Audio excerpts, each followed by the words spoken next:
Update tayo mga bro dito sa Fury 125 na ito pala mga bro ay matagal nang napa-stock. 2018 pala ito na stock. 2018 ano ngayon?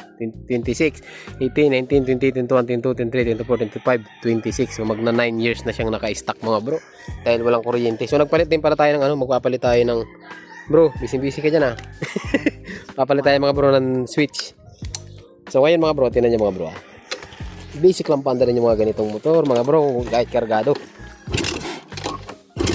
Ay wala pala, bunot pala yung bunot pala yung kill switch natin mamaya. Patayan. Bunot pala ay.